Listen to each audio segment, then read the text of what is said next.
Hello, hello. This is Walking Testimony back with part two to the No Regret. I'm still in love and still in love with you video. So there were some parts of the movie that I actually forgot. The Lord reminded me, like, don't forget this part, don't forget this part. Okay, so in the movie, again, there was the fiance, or which is the standard. There was the prodigal, and then there was a counterfeit. Okay, and then the counterfeit also had a family, and the prodigal and the counterfeit were trying to have an affair. Okay, they were trying to have an affair, and things were just not working. Like every time they tried to become intimate, like nothing, like something will always happen every time they tried. Okay, so anyway, so with the actual prodigal, okay, the lady, when she had this conversation of understanding with her fiance, she made the comment that the trip to California, the trip where she, was almost caught cheating or whatever, was necessary. And so the fiance was looking like, he was like, huh? He's looking like strange. And she said it was necessary simply because if she had never gone on the trip, she would have never been able to, she would have never met that man, which then she wouldn't have never met the man's ex-wife, and she wouldn't have met that woman's mother, the ex-wife's mother, and the mother was the one who, she was able to see how that mother mothered her own daughter, and she saw what she was missing in her own life, and it made her reflect on her own mom, like her mom had abandoned her. So it made her face her own childhood abandonment issues and rejection issues, okay?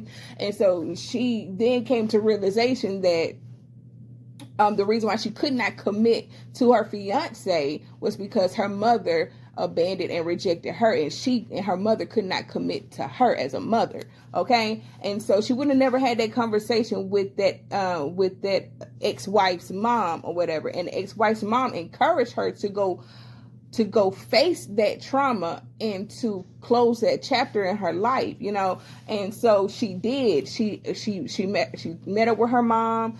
She asked her mom, like, what happened to you? Her mom explained herself, and she forgave her mom. It wasn't until she forgave her mom until when she realized, like, hey, I'm ready to commit to this man now that I've faced my commitment issues and I've faced my childhood trauma. So she's basically saying if I would have never gone on this trip, I would have never grown. I would have never grown in this situation, and we would not be getting married. Or if I had married you, I would have had doubt. I wouldn't have been committed full-heartedly, okay? And so also she was saying, like, this trip was necessary for me, but it was also necessary for them. When she said them, she's speaking of the counterfeit and his family. So the situation with the counterfeit and his family, on the last attempt where the counterfeit and the prodigal were getting ready to have sex, there was an intervention. The counterfeit's daughter ended up in the ER, okay? She had like a diabetes episode or whatever. And so she said, the mom was telling her, the ex-wife or whatever, she was telling the man that it was because she had too much cake. She ate too much cake. Well, once they got into the hospital, the daughter, she said she ate the large amount of cake on purpose. Like, she purposely put herself in the hospital. And she said she did it because she for one, when she saw that her dad had brought a date to the dinner, it triggered her. Like, she didn't want her dad to be with somebody else. She wanted her dad, to be back home with her mom. And also the mom, although the love was so thick in the air, the mom did not speak on her emotions. Like, you could see tears in her eyes but she never spoke on the love that she had for this man. And you can still see that he cared for her, but he didn't speak on the love that he had for her. Like, it's like they would hide their emotions, and they would only show up for the child. Like, they would only show up and speak on a child, but they did not speak on like how they really felt towards one another, in love. And so there was like a communication blockage there. And the daughter picked up on that. Okay. So she put her, she ate too much cake. She ended up in the hospital. She said, I realized that the only way that you two guys actually speak is when it's pertaining to me. And so she said, I purposely ate the cake like that so that you guys could come together. And so the mom tried to reassure her, like, no matter what, like, they were going to always love her. And then she almost said that she was going to always love her dad, but she stopped herself. And the dad heard the mother or the ex-wife, he heard what she was about to say. So then he whispered to his daughter in her ear how much he still loves his ex-wife. And so the daughter was like, well, I'm not going to keep it a secret. So she said it out loud. And she said, Dad says he still loves you. And then so they both kind of just like, the sparks were, the chemistry was just, the sparks were flying and the chemistry was just going, and they both just kind of like fell in love. Like, it all just came out. Like, they both confessed their love to one another. And so that brought that family back together. So I started this word off by talking about the two songs. Like, I saw the song Troop, Still in Love, but then I was hearing audibly the song I'm Still in Love with You by New Edition. Okay. And I said something unexpected was going to happen. It's something that was going to happen. You thought it was going to happen in one way, but it was going to happen in another. Like, it's in two different ways. Same message, two different songs, same message, right? And so the unexpected was the daughter going to the hospital that sparked that love, or, caused them to like confess their love to one another. That was the unexpected for her, right? And also the unexpected for the other couple with the fiance was her bumping into this man and their family, and then meeting that mother, the ex-wife's mother. That was the unexpected conversation that she had, because it caused her to want to go and heal her own relationship with her own mom, which then gave her the green light to move forward in her life with her fiance. Okay. So let's go ahead and fast forward to the part of the conversation of understanding. So between the fiance and the prodigal. So the prodigal asked the fiance, I bet you, she was like, kind of like, hinting at it. She didn't ask him directly. She was like, I bet you got a pretty, a nice price for that engagement ring, didn't you? Because she gave him the engagement ring back once he decided to, leave her. And so he jokingly, and when she said that, she had tears in her eyes, he jokingly said, yeah, I got a real good price for it. And he's like, he got this little smirk on his face, joking or whatever.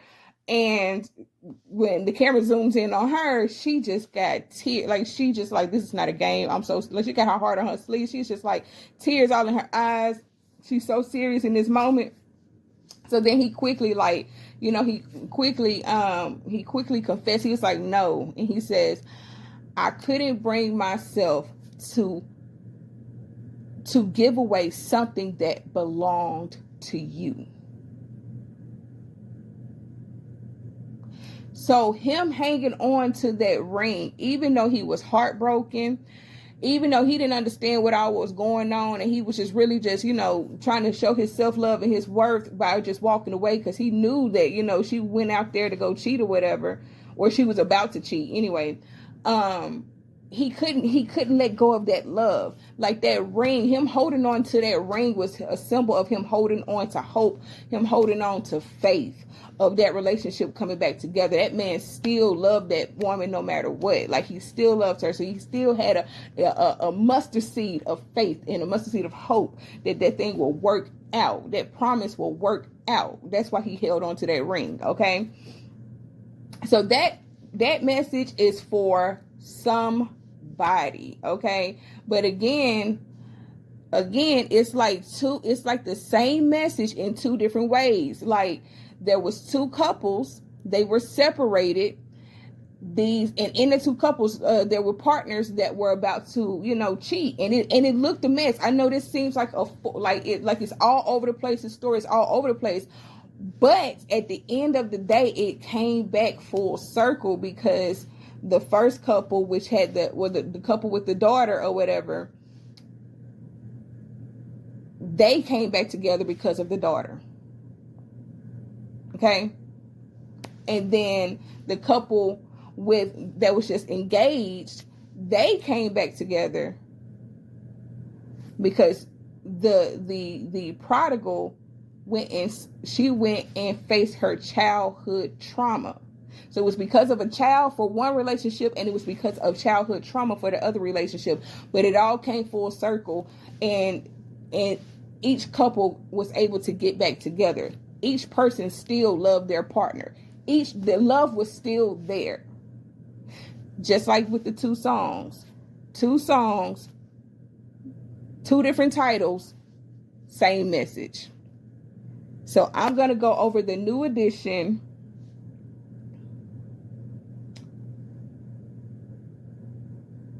Just expect the unexpected. That's what I'm pretty much getting to. Like, it don't matter what it look like. It might look like a mess. I'm sorry, before I even get to the, I can't even get to the song yet. It might look like a mess. It don't matter what it look like. That thing about that prodigal, not the prodigal, but the standard, the fiance, him holding on to that ring, while all of this was playing on in the background, with the daughter and her meeting the counterfeit and the ex, he didn't know none of this. He didn't know none of it. He just knew he loved that woman. And even when he had broken up with her, he still didn't know what was playing on in the background. He didn't know that she had went to go sit with her mom and get closure with her mom and forgive her mother and all this and that. Like the Lord was doing a thing. All he knew was he loved this person. He was hurt, but he still had faith. He was holding on to that ring regardless.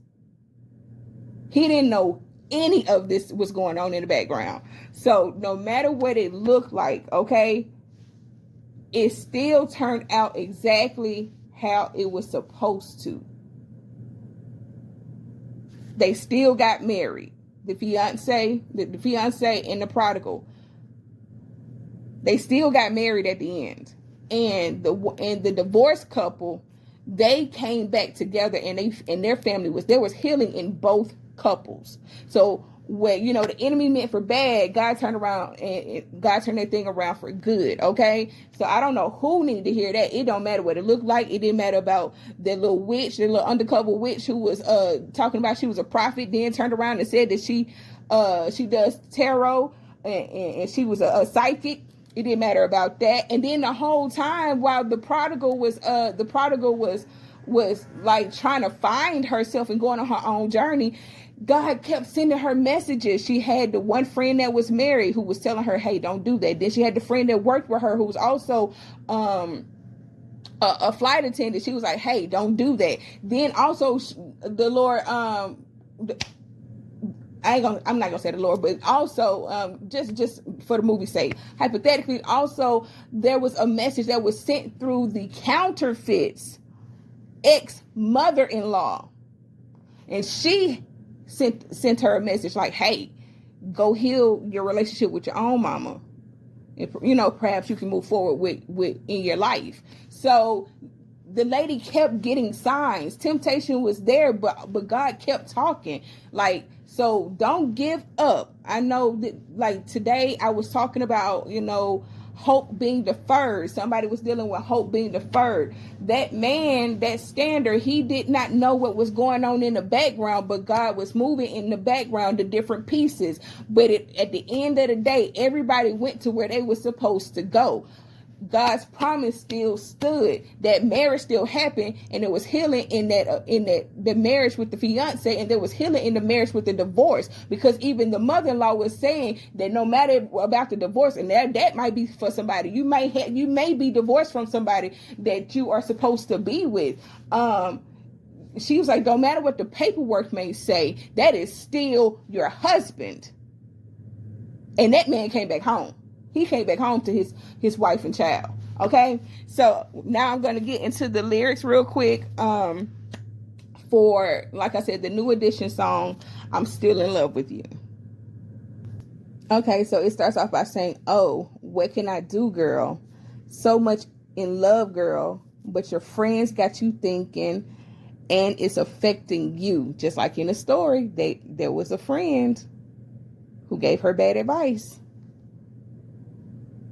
And then he says, "Don't listen, baby. What can I do, girl? So in love, girl, and I don't know what to do because I don't want to lose you." This too is just like in the story, that standard, that fiance, he didn't know what to do. He walked away, out of self-respect, but he still could not let her go. So he didn't know whether he was coming or going.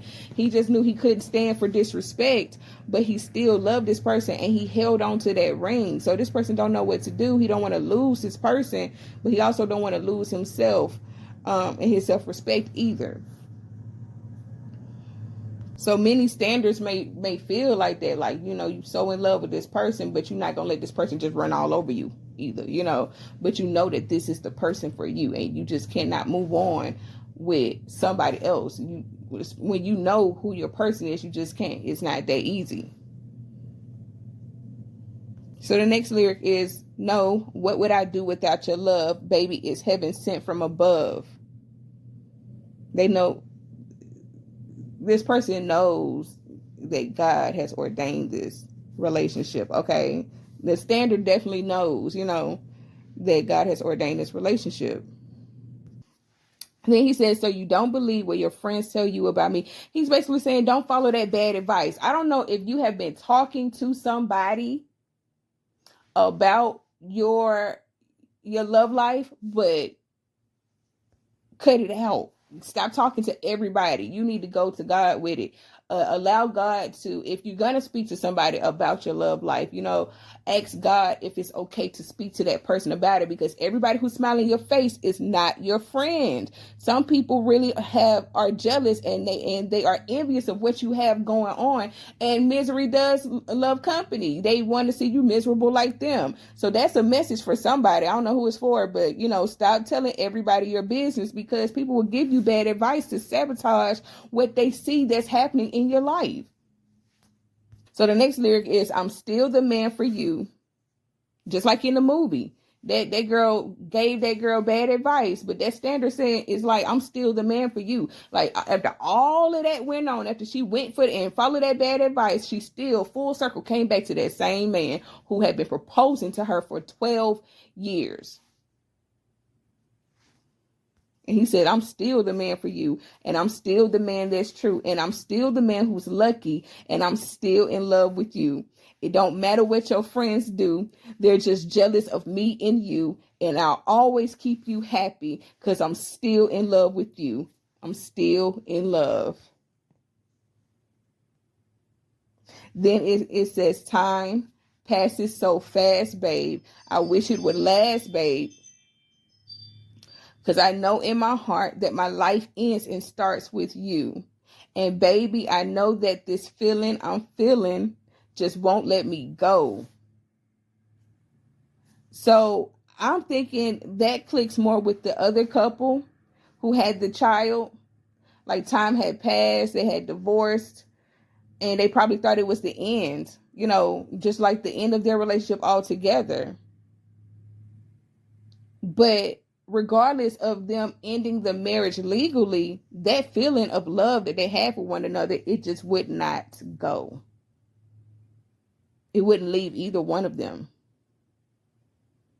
And then it goes on to say, "Because you're the first true love I've ever known. So what would I do without your love?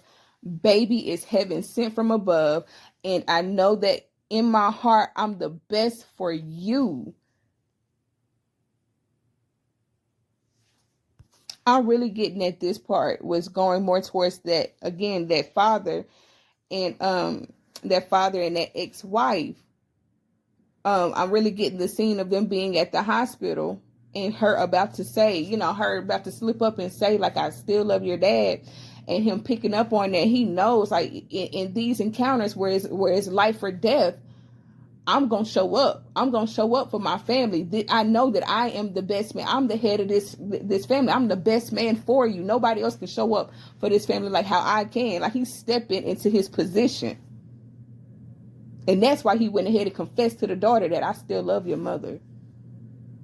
So it goes on again to say, I'm still the man for you, and I'm still the man that's true, and I'm still the man who's lucky, and I'm still in love with you. It don't matter what your friends do. They're just jealous of me and you, and I'll always keep you happy because I'm still in love with you. Again, talking about the divorced couple, he said, oh, what can I do to right this wrong? I know that it makes me happy to be in love with you. He talking about that divorce. They trying to come back together, okay? That's the wrong that he's talking about. Like, we separated. We should have never separated.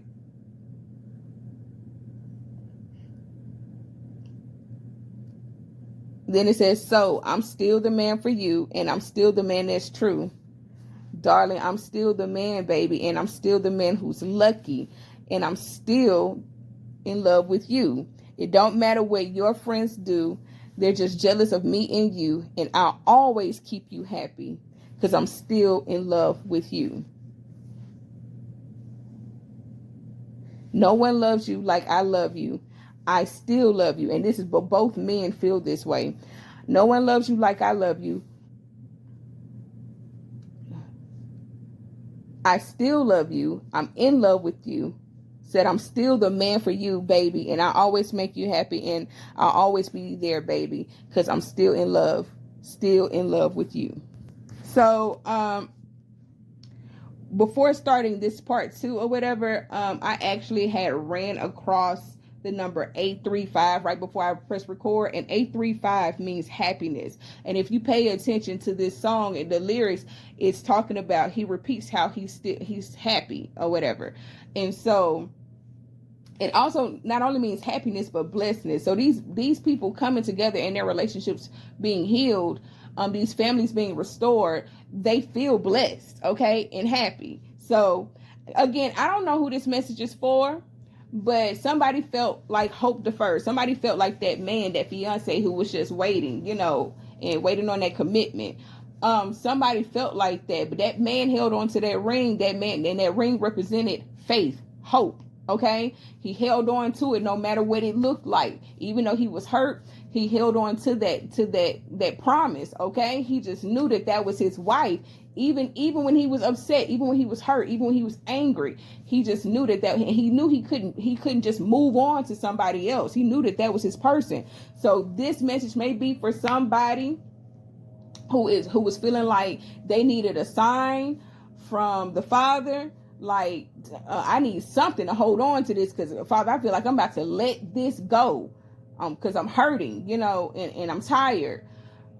Don't let go, because the Father is moving different pieces in the background, and you may not be able to see it, but his word and his promise still stood, and it happened in an unexpected way for both couples. Okay, so take me and this word back to the Father. It may not be for everybody, but you guys, and don't hold it, and don't just think it's a man versus a woman. Like, don't worry about the gender. Just understand it's prodigal and it's counterfeit and it's a standard. Okay, and look at it in that way. Don't worry about what gender it is in this message.